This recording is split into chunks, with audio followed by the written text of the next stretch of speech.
नमस्कार दोस्तों, मैं हूं पुनीत और आप सुन रहे हैं प्रोग्राम कम्युनिटी कलर्स रेडियो उड़ान पर। और इस वक्त बज चुके हैं रात के 9 दिन शुक्रवार और कम्युनिटी कलर्स में आप सभी का हार्दिक स्वागत और अभिनंदन है।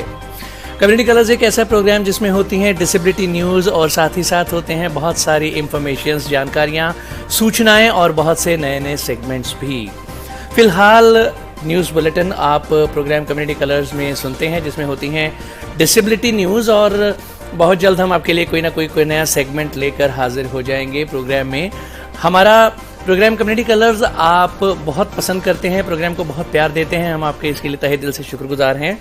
हम आपसे ये कहते रहते हैं कि अगर आप किसी तरह का कुछ सेगमेंट इस प्रोग्राम में चाहते हैं तो आप हमें सजेशन दिया करें, सुझाव दिया करें ताकि हम उन्हें अपने इस प्रोग्राम में इम्प्लीमेंट कर सकें। बहरहाल रेडियो उड़ान सुनने के लिए आप हमारी वेबसाइट विजिट कर सकते हैं www.radioudan.com, जहां पर हमारे वेब पेज पर भी प्ले बटन प्रेस करके आप रेडियो उड़ान सुन सकते हैं। और वैसे प्ले स्टोर और ऐप स्टोर दोनों पर हमारी ऐप्स अवेलेबल हैं और बहुत सारे थर्ड पार्टी प्लेटफॉर्म्स पर जैसे गूगल और एलेक्सा, एप्पल और यहाँ तक कि रिनोवा म्यूजिक पर भी हमारी रेडियो उड़ान स्ट्रीमिंग अवेलेबल है और ट्यून इन पर भी आप रेडियो उड़ान सुन सकते हैं। हमारा फेसबुक पेज लाइक करें, हमारे ट्विटर को फॉलो करें, हमारा यूट्यूब चैनल सब्सक्राइब करें, हमारे व्हाट्सएप ग्रुप्स को ज्वाइन करें। प्रोग्राम कम्युनिटी कलर्स आप सुन रहे हैं मेरे यानी पुनीत के साथ। बिना देर किए सबसे पहले आइए सुन लेते हैं न्यूज हेडलाइंस। एमपी, राजस्थान और महाराष्ट्र की तर्ज पर विकलांगजनों के लिए गोवा में अलग विभाग का प्रस्ताव। सुनेंगे सहायक प्रशासनिक अधिकारी के पद के लिए रिक्ति की घोषणा। दृष्टि दोष वालों के लिए कंप्यूटर के मूलभूत सिद्धांत पर डिजिटल साक्षरता प्रशिक्षण का आयोजन। दिल्ली उच्च न्यायालय ने पठान फिल्म को ऑडियो विवरण जोड़ने का दिया निर्देश। विकलांग व्यक्तियों के अधिकार अधिनियम के राज्यवार कार्यान्वयन पर सुप्रीम कोर्ट ने केंद्र से मांगा है जवाब। दिव्यांगों को किए जाएंगे विभिन्न उपकरण वितरित। मैसूर में मुख्यमंत्री बसवराज बोम्मई करेंगे कार्यक्रम का उद्घाटन। सीजेआई डीवाई चंद्रचूड़ ने कहा, वकीलों के लिए मानसिक स्वास्थ्य महत्वपूर्ण, अधिक काम को प्रायोरिटी करने की प्रवृत्ति से बचे। बॉम्बे हाईकोर्ट ने राज्य सरकार से फुटपाथों के अवरोधों को हटाने की अपनी नीति के बारे में सूचित करने के लिए कहा। दिल्ली में गेस्ट टीचर वैकेंसी 2023 के बारे में सुनेंगे एक रिपोर्ट। स्कूटर्स इंडिया क्रॉसिंग पर आयोजित कार्यक्रम में 1000 दिव्यांगजनों को भेंट दी गई व्हील चेयर। पानी में उच्च फ्लोराइड की मात्रा राजस्थान के गांवों पर डाल रही है अपना प्रभाव। न्यूज हेडलाइंस के बाद बारी डिटेल्ड न्यूज बुलेटिन की, लेकिन उससे पहले छोटा सा ब्रेक के बाद वापस आएंगे। सुनते रहिए programme community colours only on radio Udaan, a flight of life. Hello from Hidden Voices. One vision, one voice. And that has led to more than 1,000 hidden voices getting together to empower visually impaired and economically challenged children and adults across India by opening up the world of books to them. Hidden Voices is a unique reading charity founded by Miss Devi Krishna and co-founded by Miss Maitreyi Rajdev on 28th April 2019. An experienced psychotherapist and a counselor with proficiency in the diverse domains of education and human resource management, Miss Devi has roped in volunteers from across India to read out and create audiobooks in various languages, with Mr. Sudhish P. as a partner and Miss Cincy Thomas as its president. Hidden Voices now has a total of more than 1,500 in-house readers and is linked with many clubs from JNU, Pune and South India, which gives it more than 3,000 readers. It has volunteers as young as 5 years to as experienced as 82 years. The readers are divided into groups according to age and the language chosen. Hidden Voices has now a steady inventory of books, both informative and fictional, in almost 20 languages. The audiobooks have been utilized by various institutions and groups like Fergusson College Pune, Lit the Light, Duty, Madras Club, etc. More than 50,000 lives have been touched and enriched by this program. For more information, send us an email on hiddenvoices2020@gmail.com. Programme में आप सभी का स्वागत। Detailed news bulletin जारी है। दोस्तों, अब सुनेंगे सहायक प्रशासनिक अधिकारी के रिक्ति की घोषणा। सहायक प्रशासनिक अधिकारी के रूप में दृष्टिबाधितों के लिए 4 पद जनरल लिस्ट जीवन बीमा निगम मुंबई में आरक्षित किए गए हैं। इस पद के लिए उम्मीदवार की उम्र 21 से 30 साल तक होनी चाहिए।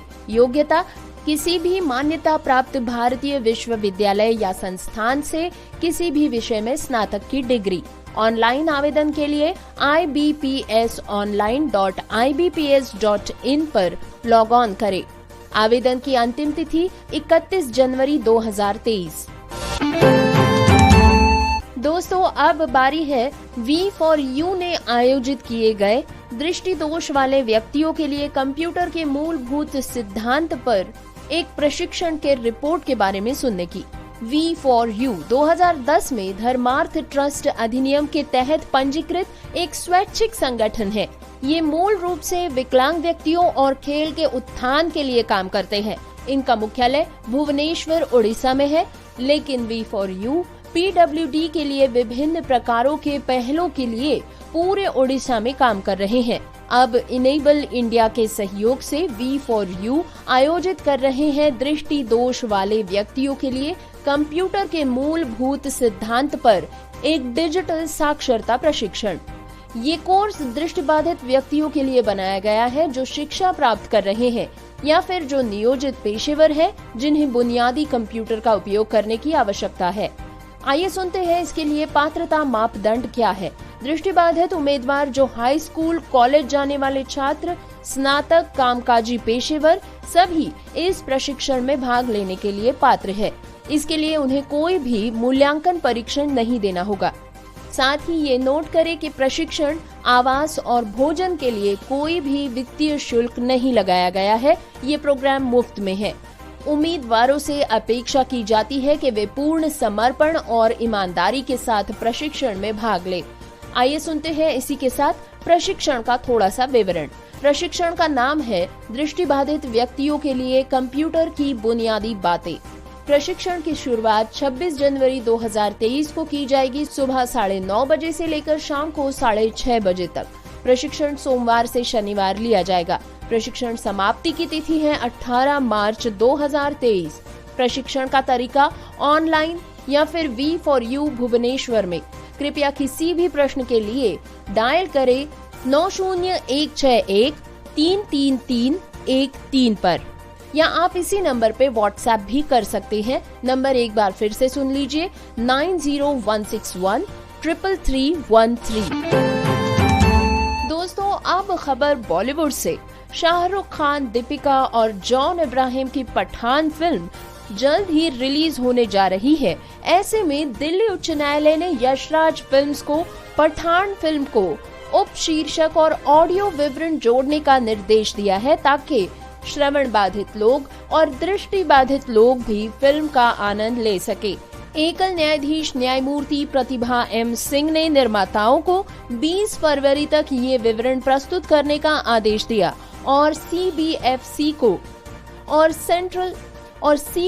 को 10 मार्च तक निर्णय लेने का निर्देश दिया है। दिल्ली उच्च न्यायालय ने सोमवार को यशराज फिल्म्स को निर्देश दिया है कि अपनी फिल्म पठान के लिए हिंदी में सबटाइटल, क्लोज कैप्शनिंग और ऑडियो विवरण तैयार करे और फिर से प्रमाणन के लिए इसे केंद्रीय फिल्म प्रमाणन बोर्ड के पास जमा करे ताकि over the top OTT platforms पर श्रवण बाधित और दृष्टि बाधित दर्शक इस फिल्म का आनंद उठा सके। दोस्तों, चीफ जस्टिस DY चंद्रचूड़ और जस्टिस PS नरसिम्हा की सुप्रीम कोर्ट की खंडपीठ ने विकलांग व्यक्तियों के अधिकार अधिनियम 2016 को लागू करने के लिए हर एक जिले के लिए जिला स्तरीय समितियों का गठन करने की मांग वाली याचिका में केंद्र सरकार और सामाजिक न्याय और अधिकारिता मंत्रालय को नोटिस जारी किया है। मामले में याचिकाकर्ता टुगेदर वी कैन नामक एक समूह का सदस्य है, जो विकलांग बच्चों के अधिकारों के लिए काम करने वाले माता पिता, पेशेवरों और अन्य हितधारकों के लिए फोरम है। इस मामले में याचिकाकर्ताओं की ओर से वकील के परमेश्वर पेश हुए। इसके बाद CJI चंद्रचूड़ ने अपने आदेश में कहा कि याचिकाकर्ता ने इस बात पर प्रकाश डाला है कि RPWD अधिनियम 2016 के विभिन्न प्रावधानों को राज्यों द्वारा लागू नहीं किया गया है। याचिकाकर्ताओं ने सामाजिक न्याय और अधिकारिता मंत्रालय के तत्वावधान में 24 जून 2022 को आयोजित केंद्रीय सलाहकार बोर्ड की 5वीं बैठक की एक प्रति भी रिकॉर्ड पर रखी है। आदेश में कहा गया है कि केवल 10 राज्यों ने विकलांग व्यक्तियों के अधिकारों से निपटने के लिए अलग अलग विभागों का गठन किया है। 12 राज्यों में स्वतंत्र आयुक्त है। आंध्र प्रदेश, महाराष्ट्र और दादर नगर हवेली, दमन, दीव और लद्दाख के केंद्र शासित प्रदेशों को कानून के तहत नियमों की अभी भी सूची अधिसूचित करना बाकी है। उन्होंने राज्य सलाहकार बोर्ड का गठन तक नहीं किया है। याचिकाकर्ता ने ये भी प्रस्तुत किया कि अधिनियम की धारा 72, जिसमें विकलांग व्यक्तियों की जरूरतों को पूरा करने के उद्देश्य से प्रत्येक राज्य के लिए एक जिला स्तरीय समिति की परिकल्पना की गई थी, इसको अभी तक पूरी तरह से लागू नहीं किया गया है। इसके अलावा हालांकि धारा 101(2)(a) राज्य सरकारों को जिला स्तरीय समितियों के कार्यों के संबंध में नियम बनाने का अधिकार देती है।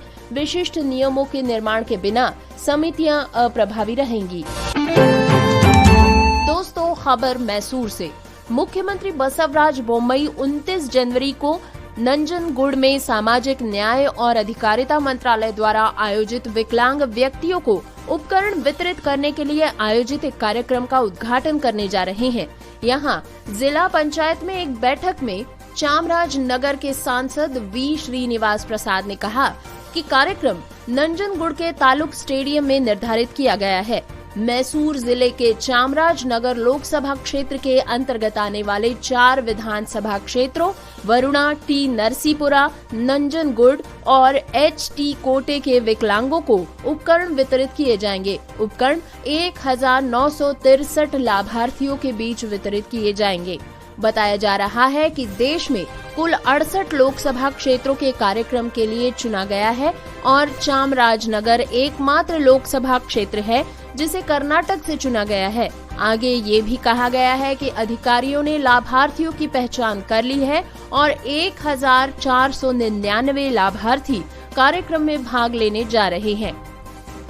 डिटेल्ड न्यूज बुलेटिन जारी है, लेकिन इससे पहले वक्त एक बार फिर एक छोटे से ब्रेक का है। ब्रेक के बाद फिर मिलेंगे। सुनते रहिए programme community colours only on radio Udaan, a flight of life. Hidden voices की तरफ से आप सभी का स्वागत। हिडन वॉइसेस, एक दृष्टि एक आवाज, और इसने पूरे भारत में दृष्टिबाधित और आर्थिक रूप से विकलांग बच्चों और वयस्कों को किताबों की दुनिया खोलकर सशक्त बनाने के लिए 1000 से भी अधिक छिपी हुई आवाजों को मिलाया है। 28 अप्रैल 2019 को देवी कृष्णा द्वारा स्थापित और सुश्री मैत्री राजदेव द्वारा सह संस्थापित हिडन वॉइसेस एक अद्वितीय रीडिंग चैरिटी है। देवी एक अनुभवी मनोचिकित्सक और काउंसलर है और ह्यूमन रिसोर्स मैनेजमेंट की एक दक्ष प्रबंधक है। देवी ने पूरे भारत के विभिन्न भाषाओं के स्वयंसेवकों को दृष्टिबाधितों के लिए ऑडियो किताब पढ़ने और बनाने के लिए तैयार किया है। एक भागीदार के रूप में श्री सुधीश पी और इसके अध्यक्ष के रूप में सुश्री सिंसी थॉमस के साथ हिडन वॉइसेस के अब कुल 1500 से भी अधिक इन हाउस पाठक है और ये JNU, पुणे और दक्षिण भारत स्थित कई क्लबों से जुड़ा हुआ है, जिसके चलते अब हिडन वॉइसेस के पास 3000 से भी अधिक पाठक है। इसमें सबसे छोटे पाठक 5 साल की उम्र से लेकर सबसे बड़े पाठक 82 साल के अनुभव वाले स्वयंसेवक है। पाठकों को उम्र और चुनी गई भाषा के अनुसार ग्रुप्स में बांट दिया जाता है। हिडन वॉइसेस के पास अब लगभग 20 भाषाओं में जानकारी पूर्ण और काल्पनिक दोनों ही तरह की पुस्तकों की एक सूची तैयार है। इन ऑडियो पुस्तकों का उपयोग विभिन्न संस्थानों और समूहों जैसे कि Fergusson College Pune, Lit the Light, Dyuti, Madras Club आदि द्वारा किया गया है। इस कार्यक्रम ने 50,000 से भी अधिक लोगों की जिंदगी को समृद्ध बनाया है। अधिक जानकारी के लिए हमें ईमेल करें hiddenvoices2020@gmail.com पर। प्रोग्राम में आप सभी का स्वागत। डिटेल्ड न्यूज बुलेटिन जारी है। दोस्तों, chief justice of India DY Chandrachud ने हाल ही में कहा है कि कानूनी पेशे की तनावपूर्ण और प्रतिस्पर्धी प्रकृति वकीलों के बीच मानसिक स्वास्थ्य के मुद्दों के लिए एक कारक बन रही है। CJI ने ये बात हार्वर्ड लॉ यूनिवर्सिटी के प्रोफेसर डेविड B. विल्किंस के साथ वर्चुअल बातचीत में कही है। उन्होंने कहा है कि मानसिक स्वास्थ्य के मुद्दों का पहला प्राथमिक कारण कानूनी पेशे का प्रतिकूल तेवर है। हमारे पेशे में कुछ ऐसा है जिससे लोग इसके विरोधात्मक तेवर पर गर्व करते हैं। उन्होंने कहा कि लंबे समय तक काम करना, रातों की नींद हराम करना, व्यायाम न करना, वित्तीय चिंताएं इस पेशे को तनावपूर्ण बना देती हैं। CJI ने कहा कि महामारी के बाद कई वकीलों ने अपना काम खो दिया है, साथ ही कई लोगों ने अपने मित्रों और परिवार वालों को भी खोया है। CJI ने कहा कि लॉ एक सामंती और बहिष्करण पेशा हो सकता है और हाशिए पर रहने वाले समुदायों, महिलाओं, समलैंगिक समुदाय और विकलांग लोगों को कठिनाइयों का सामना करना पड़ता है। जूनियर वकील, विशेषकर जो कानून फर्मों में नहीं है, वे वित्तीय चिंताओं से परेशान हैं। आगे मानसिक स्वास्थ्य के महत्व पर जोर देते हुए CJI ने जीवन को केवल अपने करियर के लेंस के माध्यम से देखने के प्रवृत्ति के प्रति आगाह किया है। उन्होंने कहा है कि सवाल ये नहीं है कि अच्छा मानसिक स्वास्थ्य मेरे पेशेवर हितों को कैसे आगे बढ़ा सकता है। मानसिक स्वास्थ्य सर्वोपरि है। भले ही ये आपके करियर को किसी भी तरह से आगे नहीं बढ़ा सकता, लेकिन इसका एक अंतर्निहित मूल्य है। किसी भी मामले में लंबे समय तक केवल जीवन के एक समग्र स्वरूप का अनुसरण करते हुए ये आपके प्रदर्शन में सुधार करता है। ये महत्वपूर्ण है कि हम मानसिक स्वास्थ्य के प्रति एक अंतः विषय दृष्टिकोण अपनाएं, विशेष रूप से बहुत तनावपूर्ण माहौल के संदर्भ में जिसका वकीलों को इस पेशे में सामना करना पड़ सकता है। CJI चंद्रचूड़ को भारत और दुनिया भर में कानूनी पेशे के लिए उनके जीवन काल की सेवा के सम्मान में वैश्विक नेतृत्व के लिए पुरस्कार से सम्मानित करने के लिए Harvard law school centre on the legal profession द्वारा वर्चुअल कार्यक्रम आयोजित किया गया था। दोस्तों, खबर बॉम्बे हाईकोर्ट से। न्यायमूर्ति G.S. पटेल और न्यायमूर्ति S.G. डिगे की खंडपीठ ने स्वतः संज्ञान याचिका में पुलिस चौकी, बस स्टॉप और फुटपाथों पर दुकानों जैसी संरचनाओं के कारण पैदल चलने वालों के लिए जगह की कमी के बारे में चिंता व्यक्त की है। अदालत ने ये भी कहा है कि पैदल यात्री, पैदल मार्गों की वर्तमान स्थिति विकलांग व्यक्तियों के अधिकार अधिनियम 2016 के खिलाफ हो सकती है। बोरिवली में 2 दुकानदारों ने एक रीट याचिका में अपनी दुकान के सामने अनधिकृत फेरी वालों की उपस्थिति की शिकायत के बाद अदालत ने मामले का स्वतः संज्ञान लिया है। एक बड़े मुद्दे को पहचानते हुए अदालत ने अपने नवंबर 2022 के आदेश में कहा कि सवाल केवल नॉन हॉकिंग जोन में अनधिकृत हॉकिंग स्टॉलों के बारे में नहीं है, ये MCGM के दायित्व के बारे में भी है कि वे पैदल चलने वालों के लिए निरंतर, निर्बाध और उपयोग करने के योग्य फुटपाथ प्रदान करे। पैदल चलने वालों की सुरक्षा और सुविधा सुनिश्चित करने के लिए और पैदल यात्रीकरण के प्रोत्साहन के लिए तथा शारीरिक रूप से अक्षम व्हील चेयर वालों के लिए फुटपाथ उपयोग के लिए उपयुक्त होने चाहिए। पीठ ने स्पष्ट किया कि वो समझती है कि पुलिस चौकियां, बस स्टॉप आवश्यक है। विक्रेताओं के पास उनके लाइसेंस के कारण अधिकार हो सकते हैं, लेकिन ये नोट किया गया है कि जहां फुटपाथ चौड़े होते हैं वहां अक्सर चलने के लिए बहुत ही कम जगह होती है, जिससे लोग सड़कों पर चलने पर मजबूर हो जाते हैं। इसमें कहा गया है कि इस मुद्दे के समाधान के लिए कुछ नीति होनी चाहिए, जबकि पैदल चलने वालों को नियमों का पालन करना चाहिए और डिवाइडर पर कूदना नहीं चाहिए। क्या होगा अगर कोई कहे मैं और कहां चलूं? अदालत ने इस बात पर भी जोर देते हुए पूछा है कि फुटपाथों से अवरोधों को हटाने के लिए किसी नीति का प्रावधान किया जाए। दोस्तों, दिल्ली सरकार के स्कूलों में प्राइमरी यानी कि विशेष शिक्षकों के पदों पर भर्ती निकाली गई है। ये भर्ती गेस्ट टीचर का एक पैनल बनाने के लिए निकाली गई है। गेस्ट टीचर की नियुक्ति अस्थायी की जाएगी। दैनिक वेतन आधार पर शिक्षकों का पैनल बनाने के लिए डायरेक्टर एजुकेशन, राष्ट्रीय राजधानी दिल्ली सरकार की ओर से ऑनलाइन आवेदन की मांग की गई है। आवेदन व चयन प्रक्रिया का ब्यौरा विभाग की वेबसाइट edudel.nic.in पर अपलोड किया गया है। नोटिफिकेशन के मुताबिक SC, ST, OBC व विकलांग अभ्यर्थियों को आरक्षण व आयु सीमा में छूट सरकार के नियमों के मुताबिक मिलेगी। आवेदकों को निर्देश दिया गया है कि वे विभाग को आवेदन करने के बाद उसकी हार्ड कॉपी न भेजें।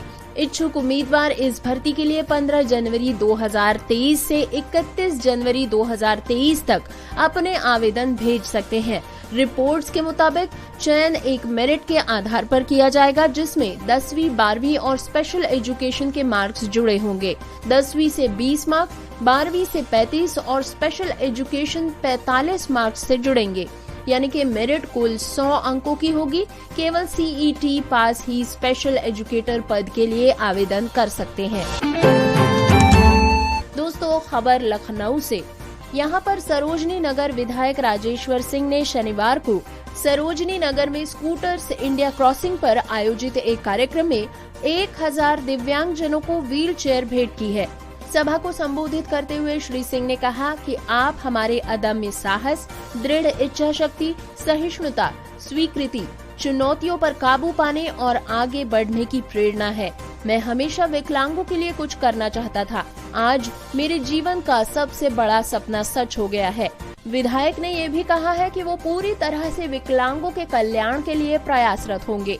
उन्होंने कहा है कि हम शारीरिक रूप से अक्षम लोगों के लिए मुफ्त शिक्षा सुविधा पर काम कर रहे हैं। इसके बाद उन्हें कम दरों पर नौकरी और ऋण प्रदान करने के साधन उपलब्ध कराए जा रहे हैं। पूर्व में सिंह ने एक शिविर का आयोजन किया था, जिसमें 650 अधिक शारीरिक रूप से विकलांग व्यक्तियों को पंजीकृत किया गया, जिससे उन्हें सरकार द्वारा विभिन्न प्रकार की योजनाओं तक आसानी से पहुंच प्रदान की गई। इसी तरह लोक बंधु अस्पताल में शारीरिक रूप से अक्षम बच्चों की जांच के लिए MLALD की फंड से 5 लाख रुपए की राशि दान की गई है। ग्रामीण लोग, जिनमें से कई अनपढ़ हैं, पीने के पानी में उच्च क्षार और फ्लोराइड की मात्रा के मुख्य कारण के रूप भूजल को दूषित करने वाले झील के पानी को दोष दे रहे हैं। दोस्तों, खबर है राजस्थान के सांभर से। यहाँ पर 2 चचेरे भाई, एक 18 साल और दूसरा 6, विकृत अंगों और अवृद्ध विकास के साथ संघर्ष कर रहे हैं और संयुक्त परिवार में बच्चों और बुजुर्गों सहित कई अन्य लोग अक्सर जोड़ों के दर्द से जूझ रहे हैं। ये जानते हुए कि वे जो पानी पी रहे हैं वो कारण हो सकता है, लेकिन इसके लिए उनके पास कोई विकल्प मौजूद नहीं है। दोस्तों, ये सिर्फ सिंह परिवार की नहीं बल्कि राजस्थान के सांबर ब्लॉक के देवपुरा और मुंदवाड़ा के गांव की भी कहानी है, जो भारत की सबसे बड़ी अंतर्देशीय नमक झील सांबर नमक झील से लगभग 80 किलोमीटर दूर है। इस क्षेत्र में काम करने वाले NGO ग्राम चेतना केंद्र के प्रमुख ओम प्रकाश शर्मा के अनुसार जयपुर से लगभग 50 किलोमीटर दूर के 2 गांवों में विकलांगता औसतन 1000 में लगभग 10 है। राष्ट्रीय संख्या 1000 लोगों में 5 है। उन्होंने कहा कि ये सामान्य औसत से लगभग दुगना है। उन्होंने बताया कि विकलांगता सीधे क्षेत्र में उच्च फ्लोराइड सामग्री से जुड़ी हुई है। ये तथ्य अध्ययनों द्वारा समर्थित किया गया है। दिल्ली के फोर्टिस एस्कॉर्ट अस्पताल में जॉइंट रिप्लेसमेंट एंड ऑर्थोपेडिक्स के निदेशक डॉक्टर अमन दुआ ने बताया कि अगर पानी में फ्लोराइड का स्तर 1 मिलीग्राम प्रति लीटर से अधिक है तो स्केलेटल फ्लोरोसिस का दीर्घकालिक प्रभाव होता है। उन्होंने कहा है कि इसीलिए हड्डियों का चौड़ा होना, जोड़ों में विकृति और इसके लक्षण रीढ़ की हड्डी में विशेष रूप से चिन्हित हो सकते हैं, जहां ये लंबे समय तक इस्तेमाल के कारण तंत्रिका संपीड़न और अंगों को कमजोर कर सकता है। केंद्रीय भूजल की एक रिपोर्ट के मुताबिक जयपुर जिले के भूजल में उच्च फ्लोराइड जहां गांव स्थित है, बड़ी चिंता का विषय है, क्योंकि सांबर ब्लॉक में कुछ जगहों पर अनुमेय 1 मिलीग्राम के मुकाबले फ्लोराइड की सांद्रता 16.4 मिलीग्राम प्रति लीटर तक जा रही है। सांबर झील में ये 2.4 mg पर लीटर है। देवपुरा गांव के सिंह परिवार में ललिता, जो अब 18 साल की है, ने कहा कि वो सिर्फ 5 साल की थी जब उसकी मां ने देखा कि वो अपना हाथ सीधा नहीं कर सकती। विकलांगता जल्द ही फैल गई और उसका पैर भी वर्षों पहले विकृत हो गया। उसका भाषण भी धीमा होने लगा। ललिता, जो बोलने के लिए भी संघर्ष कर रही है, ने मीडिया को बताया कि डॉक्टरों को यकीन नहीं था कि मुझे क्या हुआ है। मेरी हड्डियों और मांसपेशियों में कुछ तो गड़बड़ी थी। उसकी मां शांति देवी उस पंप की ओर इशारा कर रही थी जहां से परिवार को पानी मिलता है। ये पानी शुरू में तो साफ दिखता है, लेकिन इसे एक कंटेनर में इकट्ठा करें और नमक जल्द ही तली में बैठ जाएगा। यहाँ पीने का पानी बहुत ही खारा है। इससे शरीर के अलग अलग हिस्सों, हाथ पैरों में दर्द हो रहा है। बच्चे अलग अलग उम्र में विकलांग हो रहे हैं, कोई 6 महीने में, कोई 12 महीने में, कोई 5 साल में। उन्होंने बताया कि सरकार ने उन्हें एक अलग स्रोत से जोड़ने के लिए पाइपलाइन शुरू की थी, लेकिन उस पर काम पूरा नहीं किया गया, इसीलिए वे भूजल पर निर्भर है। ये संयुक्त परिवार जयपुर से लगभग 50 किलोमीटर दूर देवपुरा में रहता है और उनके लिए जिंदगी में कुछ भी नहीं बदला है, क्योंकि 13 साल पहले ललिता की विकलांगता पहली बार देखी गई थी। उसके बाद भी परिस्थिति ज्यों की त्यों है। ललिता की तरह उसके 6 वर्षीय चचेरे भाई मोनू की छाती फूल गई है और वो भी हड्डियों की विकृति से पीड़ित है। उसकी मां रश्मि देवी ने बताया कि वो बढ़ नहीं रहा है, छाती फूली हुई है। हमने डॉक्टरों से सलाह ली है। वे बताते हैं कि इसके लिए पानी की गुणवत्ता जिम्मेदार है। भूजल हमारे लिए पानी का एकमात्र स्रोत है। इसमें रसायन बनते जा रहे हैं जो हमारी बीमारियों का कारण बन रहे हैं। श्रोताओं, देवपुरा के एक प्राथमिक विद्यालय की प्रधान प्राध्यापिका साक्षी सिंह भी अपनी निराशा व्यक्त करते हुए बताती है कि स्कूल में 30 बच्चों में से 5 से 6 बच्चे विकलांग हैं। सिंह ने बताया कि पानी में फ्लोराइड की मात्रा बहुत अधिक है। ये यहाँ के बच्चों में विकलांगता का प्रमुख कारण है। ऐसे बच्चों को पढ़ाने के लिए कोई विशेष शिक्षक उपलब्ध नहीं है। जुड़वा गांव मधुआरा में देवपुरा की कई कहानियां गूंजती हैं। 20 साल का सोनू व्हील चेयर से बंधा हुआ है। वो पूर्ण शरीर की अक्षमता से भी पीड़ित है। उसके हाथ पैर विकृत है। उसके किसान पिता रमेश सिंह ने बताया कि हमें समझ ही नहीं आया कि क्या गलत हुआ। विकृति धीरे धीरे शुरू हुई और पूरे शरीर में फैल गई। हमने शहरों में डॉक्टरों को दिखाया, लेकिन उन्होंने इसके लिए खारे पानी को जिम्मेदार ठहराया। दोस्तों, पिछले 2 दशकों में स्थिति और भी खराब हो चुकी है। एक फोटोग्राफर हरीश सिंह ने कहा है कि कई लोगों के दोनों बच्चे विकलांग हो चुके हैं। आधिकारिक आंकड़ों के मुताबिक अभी तक ग्रामीण जयपुर जिले में नल कनेक्शन का सिर्फ 39% कवरेज मुहैया कराया गया है। इसी के साथ 2019 में लगभग 10 प्रजातियों के हजारों पक्षी सांभर झील के आसपास मृत पाए गए थे। अधिकारियों ने जल प्रदूषण को एक कारण बताया था। तो डिटेल्ड न्यूज बुलेटिन के बाद हम आपको सिर्फ इतना कहना चाहेंगे कि आपको हमारा प्रोग्राम कैसा लगा हमें बताइएगा जरूर। अपना फीडबैक जितने तरीके ऊपर पहले हम रेडियो उड़ान सुनने के आपको बता चुके हैं, उनमें से किसी भी तरीके से आप अपना फीडबैक हम तक पहुंचा सकते हैं। अपने फीडबैक हमें जरूर दीजिए ताकि हम इस प्रोग्राम को बेहतर बना सके। बहरहाल अब प्रोग्राम के अंजाम की बारी। प्रोग्राम के आखिर में न्यूज हेडलाइंस एक बार फिर। एमपी, राजस्थान और महाराष्ट्र की तर्ज पर विकलांग जनों के लिए गोवा में अलग विभाग का प्रस्ताव। सुनेंगे सहायक प्रशासनिक अधिकारी के पद के लिए रिक्ति की घोषणा। दृष्टि दोष वालों के लिए कंप्यूटर के मूलभूत सिद्धांत पर डिजिटल साक्षरता प्रशिक्षण का आयोजन। दिल्ली उच्च न्यायालय ने पठान फिल्म को ऑडियो विवरण जोड़ने का दिया निर्देश। विकलांग व्यक्तियों के अधिकार अधिनियम के राज्यवार कार्यान्वयन पर सुप्रीम कोर्ट ने केंद्र से मांगा है जवाब। दिव्यांगों को किए जाएंगे विभिन्न उपकरण वितरित। मैसूर में मुख्यमंत्री बसवराज बोम्मई करेंगे कार्यक्रम का उद्घाटन। सीजेआई डीवाई चंद्रचूड़ ने कहा, वकीलों के लिए मानसिक स्वास्थ्य महत्वपूर्ण, अधिक काम को प्रायोरिटी करने की प्रवृत्ति से बचे। बॉम्बे हाईकोर्ट ने राज्य सरकार से फुटपाथों के अवरोधों को हटाने की अपनी नीति के बारे में सूचित करने के लिए कहा। दिल्ली में गेस्ट टीचर वैकेंसी 2023 के बारे में सुनेंगे एक रिपोर्ट। स्कूटर्स इंडिया क्रॉसिंग पर आयोजित कार्यक्रम में 1000 दिव्यांग जनों को भेंट दी गई व्हील चेयर। पानी में उच्च फ्लोराइड की मात्रा राजस्थान के गांवों पर डाल रही है अपना प्रभाव।